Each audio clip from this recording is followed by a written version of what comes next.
Welcome to this explainer.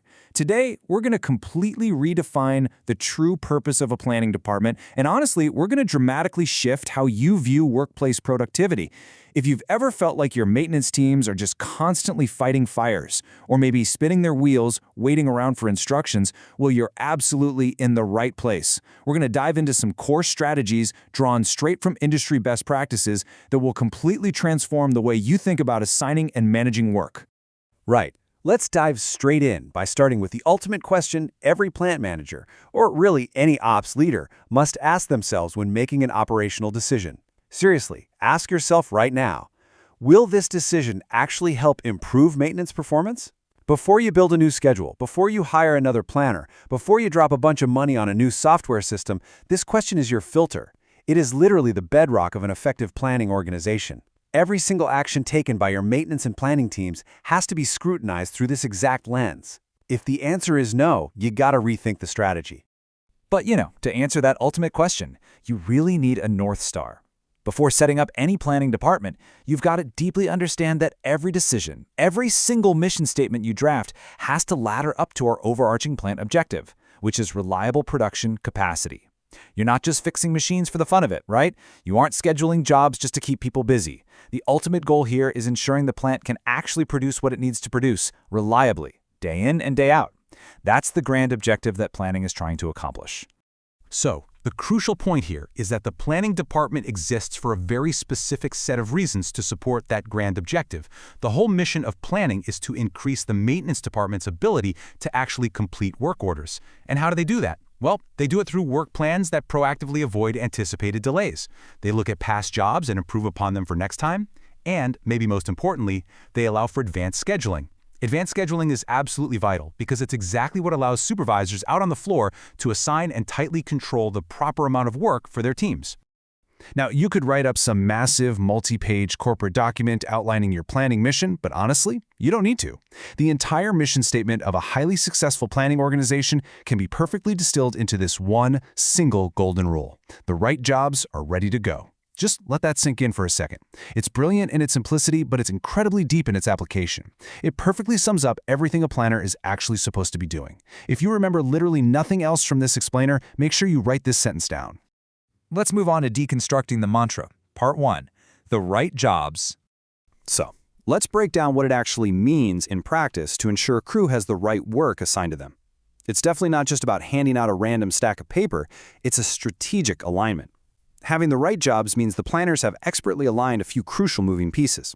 First off, they're looking at job priorities. What has to happen right this second versus what can wait until next week. Second, they're looking at crew schedules to match the exact right people to those priorities.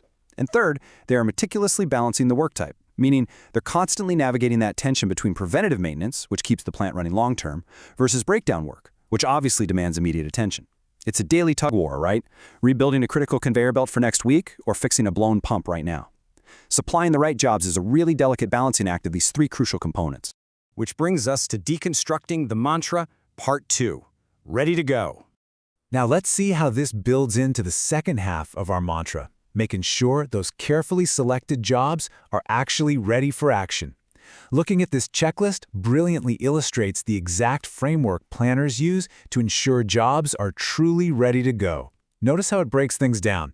It starts with correctly identifying the scope of the work and considering those vital safety aspects. But notice the third item highlighted here, anticipated delays.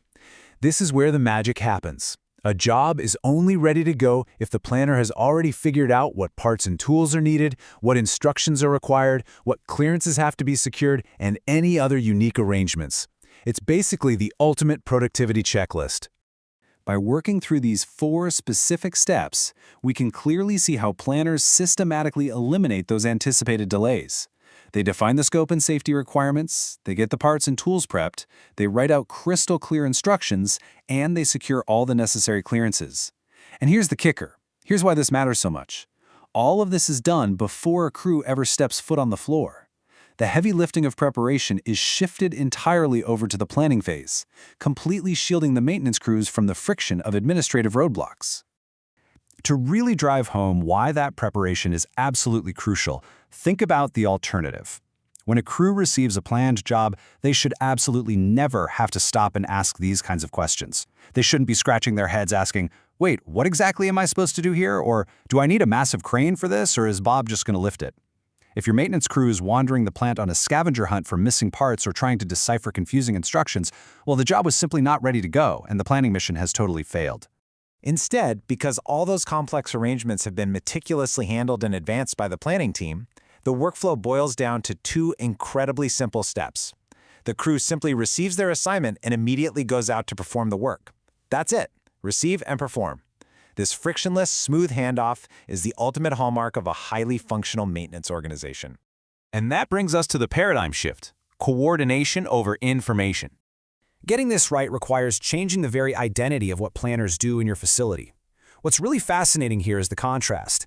Historically, a lot of folks have treated planning as just an information central, essentially a passive research function where people go to dig up old manuals or past work orders. But effective planning is actually a dynamic control central or coordination central. Yes, sure, planning uses information, but its primary mission is to actively bring resources to bear to leverage productivity. It is a driving, active force in the plant, not some dusty archive.